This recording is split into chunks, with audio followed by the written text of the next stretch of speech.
कंचनपुर नाम का एक छोटा सा गांव था। उस गांव में ठंड बहुत ज्यादा पड़ रही थी। नवंबर दिसंबर का महीना चल रहा था। सूरज कहीं बादलों में छुपा हुआ था। चूल्हों की गर्मी ने गांव के लोगों को जिंदा रखा हुआ था। गुलाबो मिट्टी के चूल्हे के पास बैठी थी और वह खुद से बोलती है, हे भगवान, ये ठंड तो आज जान ले लेगी। खाना बनाते बनाते उंगलियां भी सुन्न हो गईं। दूसरे वाले कमरे में पुराना कंबल ओढ़े रामू किसान खाट पर बैठा था। चेहरे पर चिंता की लकीरें थी, आंखों में थकान और मन में बोझ था। गुलाबो, ओ गुलाबो, जरा इधर आना। मुझे तुमसे कुछ जरूरी बातें करनी है, थोड़ा जल्दी से आना। अरे आती हूँ जी, बस खाना बनने ही वाला है। लगता है मुझे जाना ही पड़ेगा। क्या हुआ, क्यों चिल्ला रहे हो? आज आप खेत मत जाना। आज सुना है फिर से बारिश आने वाली है। अगर खेत नहीं गया तो फसल सूख जाएगी गुलाबो। ठंड हो या बारिश, किसान को तो खेत ही पालता है ना। गुलाबो की आंखों में डर था। पिछले साल की बरसात ने उनका आधा खेत डुबो दिया था। इस साल उन्होंने उधार लेकर बीज बोए थे। अगर अब भी मौसम ने धोखा दिया तो उनका घर चलाना मुश्किल हो जाएगा। कभी कभी लगता है रामू, भगवान को किसानों से बैर है। जब देखो तो सूखा पड़ जाता है या बाढ़ आ जाती है। रामू मुस्कुराने की कोशिश करता है पर चेहरे की चिंता उसकी हंसी रोक देती है। बैर नहीं है गुलाबो, बस इम्तिहान है।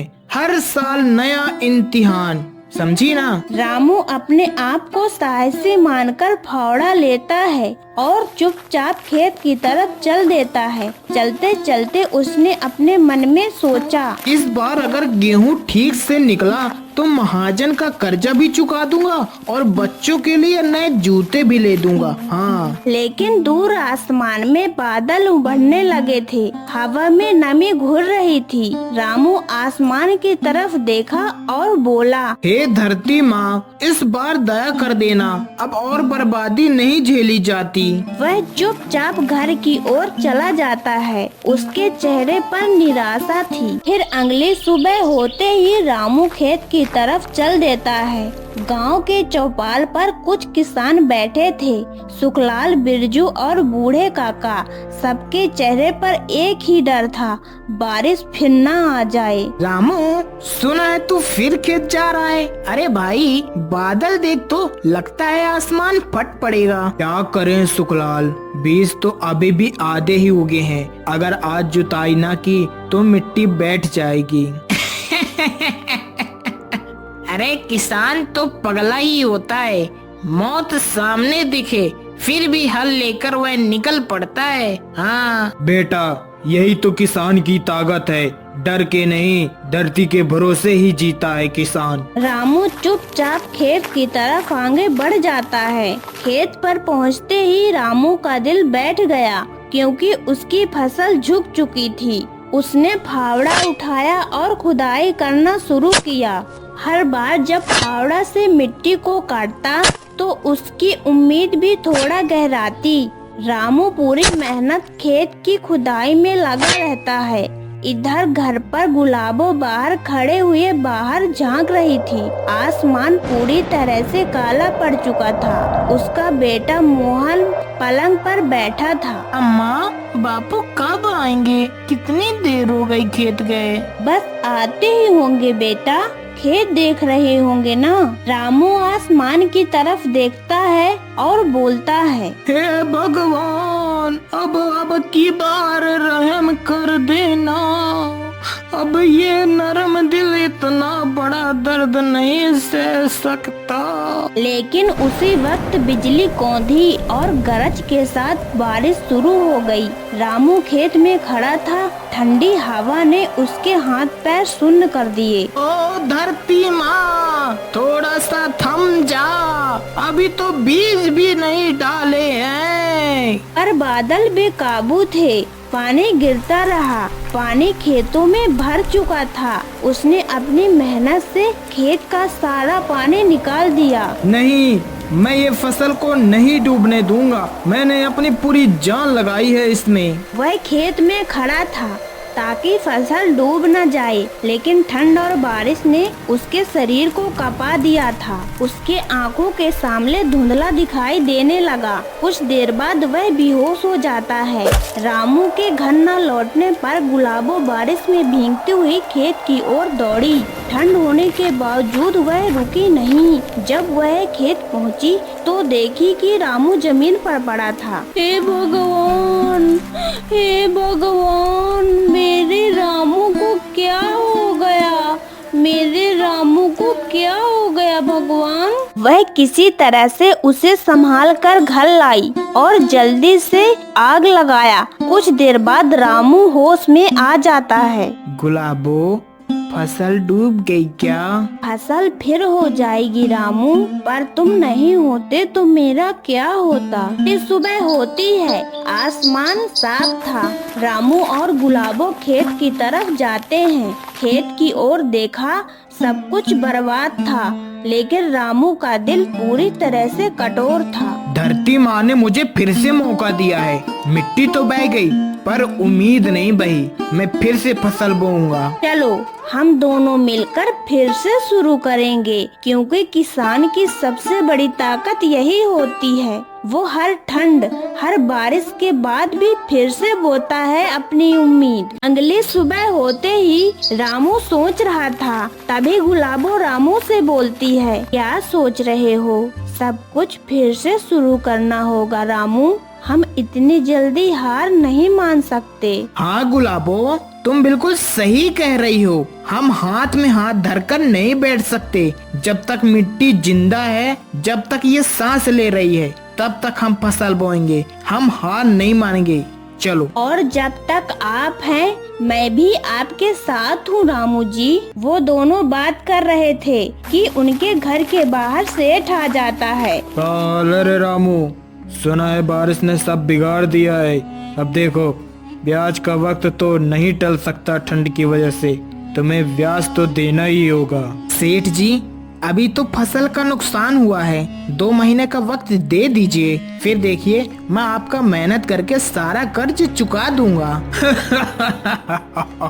अरे 2 महीने?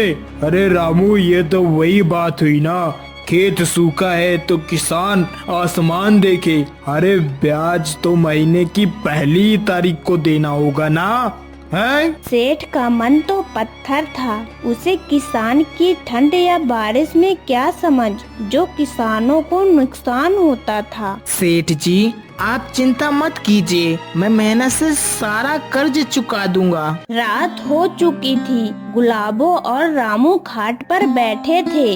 दोनों खामोश थे। सेठ का ब्याज, टूटा खेत, ठंड का कहर, कैसे निभाएंगे रामू? धरती माँ से लड़ाई आसान नहीं होती है गुलाबो, समझी ना।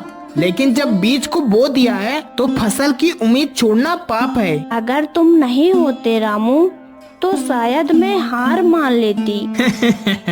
अरे हम दोनों हैं, यही तो जीत है। बाकी सब तो मौसम का खेल है। हाँ। अगली सुबह होते ही रामू खेत पहुंच जाता है। मिट्टी अभी गीली थी, पर उसमें जुताई की संभावना थी।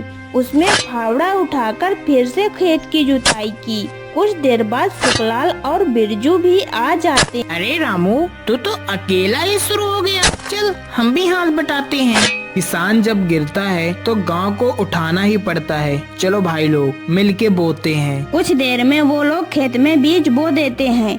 गुलाबो दूर से खड़ी देख रही थी। उसके मन में डर था, लेकिन अब वह डर भी उम्मीद में बदलने लगा था। वो दोनों जब घर पहुँचे तो सेठ पहले से ही रामू के घर पर खड़ा था। रामू, तेरी जो पुरानी रकम है अब वो ब्याज समेत दूनी हो गई है। अगर तू अभी 2 बीघा जमीन गिरवी रख दे तो मैं तुझे कर्ज बढ़ा दूंगा, वरना क्या सेठ जी, बोलिए। वरना जमीन जब्त और तेरे नाम की फसल तहसील तक पहुंच जाएगी। हाँ। नहीं मालिक, हमारी जमीन मत लीजिए। हम मेहनत करके आपका कर्ज चुका देंगे। अरे मेहनत से तो पेट भर सकता है, पर कर्ज नहीं उतारना गुलाबो। ठीक है, तो नहीं चाहिए तुम्हारा नया कर्ज। जमीन मेरी माँ है, उसे गिरवी नहीं रख सकता। जिस मिट्टी से अन्न उगता है उसी से इज्जत भी मिलती है, समझे? रामू के इतना कहते ही सेठ वहाँ से चला जाता है। आज आपने फिर से मेरी आँखों की रोशनी लौटा दी रामू जी। ठंड बढ़ती जा रही थी। रामू, गुलाबो और उसका बेटा मोहन तीनों आग जलाकर बैठे थे। बापू, इतनी ठंड में क्यों जाते हो खेत? आपको ठंड नहीं लगती? क्योंकि बेटा, अगर ठंड में बोया नहीं तो गर्मी में भूखे ही रहेंगे हम लोग। हाँ बेटा, तेरे बापू जैसा किसान ही तो इस गांव की जान है। रामू को पूरा भरोसा था कि वह अपने मेहनत से खेत में फसल उगा लेगा। कुछ हफ्तों में धूप खिली। रामू के खेत पहुँचते ही उसकी आँखों में चमक आ गई। आपका बहुत बहुत शुक्रिया धरती माँ, जो आपने अनाज को अंकुरित किया। बस मुझे इस बात का इंतजार था कि आप जल्दी से फसल को बड़ी कर दो। मैं अपनी मेहनत और अपना प्यार समय समय पर देता रहूँगा। कुछ हफ्ते, कुछ महीने ऐसे ही बीत जाते हैं। अब रामू की फसल तैयार हो जाती है। रामू सारे अनाज को लेकर बाजारों में बेच देता है और बेचने के बाद सीधा सेठ के घर जाता है। सेठ जी, ये लीजिए आपका पैसा। आप इतने निर्दयी हो कि आप किसी को भी समझते नहीं। अरे गरीब किसान हूँ, कोई सेठ नहीं। इतना कहकर वो दोनों अपने घर की ओर चले जाते हैं। रामू अपने पत्नी से बोलता है, आपने बिल्कुल सही किया जो आपने सेठ के पैसे लौटा दिए। इस प्रकार उन्होंने ठंड से हार नहीं मानी है, लगातार प्रयास करते रहे और अंत में फसल उगाकर जीत हासिल की। तो दोस्तों, मेहनत वो चाबी होती है जो किस्मत को भी मार देती है।